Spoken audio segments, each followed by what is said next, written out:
and gentlemen, you know, I've been around a while, and I've been around the Clintons more than anybody should ever have to be. A couple of years ago, Bill and Hillary camped out in my state, telling anyone who'd listen why they ought to vote against me. Tonight, I'm here to return the favor. I'm a patient man. As a young child in the South, I was struck with polio and forced to stay off my feet for 2 years. That experience taught me an abiding gratitude for my parents. And it also taught me how to wait, which comes in handy when you're the leader of the U.S. Senate.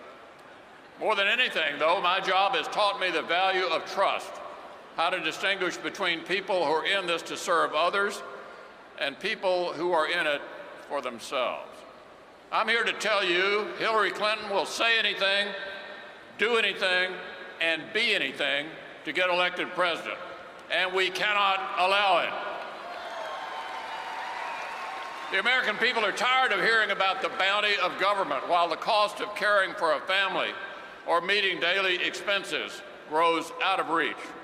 Over the past few years, they've seen government abuse their office and get rewarded for it. They've seen the middle class actually shrink. And in the midst of this, they've raised a very simple complaint. Who's looking out for us? It's not Hillary. I've had my differences with Barack Obama, but I'll give him credit for this. At least he was upfront about his plans to move America to the far left. To the far left. Not Hillary. She lied about her emails. She lied about her server. She lied about Benghazi. She even lied about sniper fire. Why, even she lied about why her parents named her Hillary. So I ask you a simple question.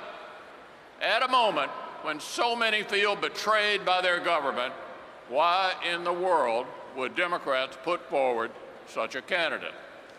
Hillary has changed her positions on so many times, it's impossible to tell where the conviction ends and the ambition begins. In 2010, she said Iran could enrich uranium. In 2014, she said she's always argued against it.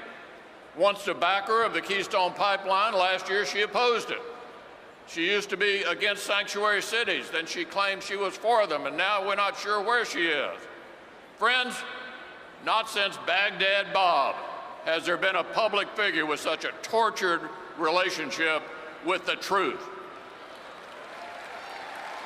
Fortunately, there's a clear choice before us, and it's not Hillary. You know what the next 4 years will look like with Hillary, and you know that if Hillary is president, we'll continue to slide, distracted by the scandals that follow the Clintons like flies. 2 years ago, voters delivered a clear verdict on the Obama years by sending a freshman class of rock star Republicans to the Senate and delivering us a majority that I promised to make you proud of. We'd never hesitate to confront the president, but we'd also do the hard work of tackling urgent problems head on. And we delivered on that promise. We put Obamacare repeal on the president's desk. He vetoed it. Donald Trump would sign it.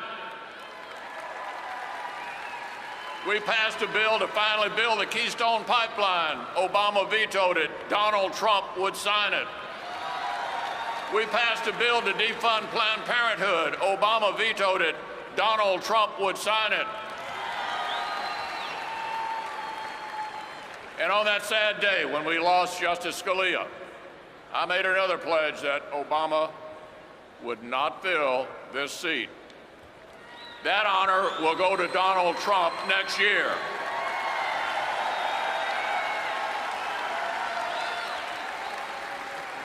So with Donald Trump in the White House, Senate Republicans will build on the work we've done and pass more bills into law than any Senate in years.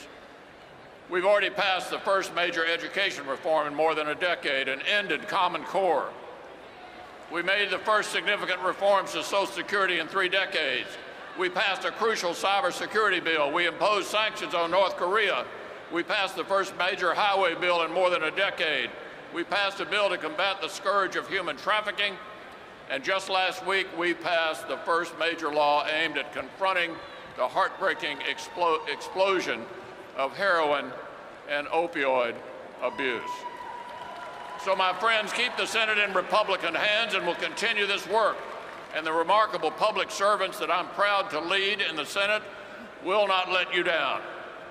But put Hillary Clinton in the White House, and I promise you this, she will double down on the cynical approach that Senate Democrats seem to revel in these days. Here's what I mean. As we sit here tonight, a terrifying mosquito-borne illness threatens expectant mothers and their babies along our southern coast.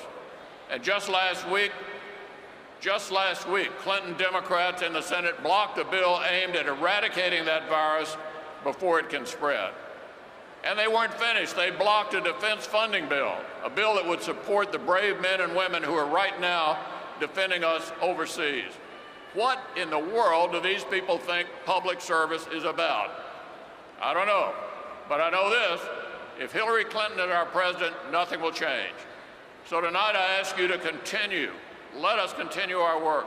Let us put justices on the Supreme Court who cherish our Constitution.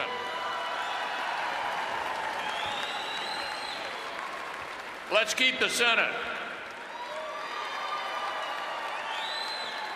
And let's elect a president and a vice president who really believe America is exceptional. Thank you, my friends, and God bless America. Ladies and gentlemen,